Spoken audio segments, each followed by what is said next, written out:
அஸ்ஸலாமு அலைக்கும் வரஹ்மத்துல்லாஹி வபரகாத்துஹு. உங்கள் அனைவரின் மீதும் ஏக இறைவனின் சாந்தியும் சமாதானமும் உண்டாகட்டுமாக.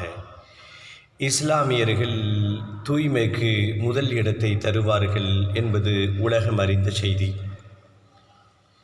குறிப்பாக இஸ்லாமியர்கள் பள்ளிக்கு தொழச் செல்கின்ற பொழுது அல்லது மற்ற நிகழ்ச்சியில் இந்த வெண்ணிற ஆடைக்கு முக்கியத்துவம் தருவார்கள்.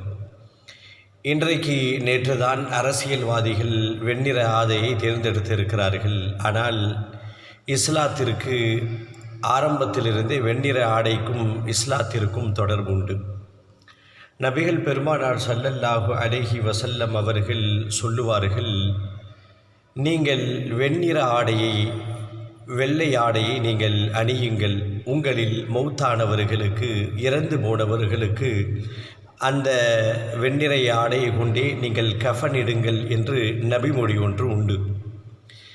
இதை சொல்வதற்கான காரணம், சில தினங்களுக்கு முன்பாக ஒரு பிரபலியமான ஒரு ஜவுளி நிறுவனம் ராமராஜ் காட்டன் அங்கே போய் வெண்ணிற ஆடை, அதாவது ஒரு கைலியை வாங்கினேன். அதை உபயோகப்படுத்துகின்ற பொழுது, அப்படியே அதை கட்டுகின்ற பொழுது எனக்கு ஏற்பட்ட முதல் சிந்தனை, கஃன் இடுவதைப் போல ஒரு உணர்வு எனக்கு ஏற்பட்டது. கிட்டத்தட்ட அந்த துணியும் அதை ஒத்து இருந்த காரணத்தினால் அந்த சிந்தனை ஏற்பட்டது. என்ன பயப்படுகிறீர்களா?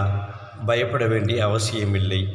ஒரு முஸ்லீமை பொறுத்த வரைக்கும் இது போன்ற சிந்தனைகள் எல்லாம் அவனுடைய உள்ளத்திலே அடிக்கடி வந்து கொண்டே இருக்கும்.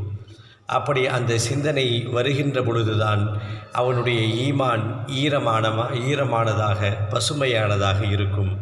ஆம் தோழர்களே, ஒவ்வொரு நொடி பொழுதிலும் நம்முடைய ஆடைகளிலும் அல்லது அசைவுகளிலும் மரணத்தை ஓமையாக வைத்து சிந்தித்து கொண்டே இருந்தால் நாம் இறையச்சமுடையவர்களாக மாறலாம்.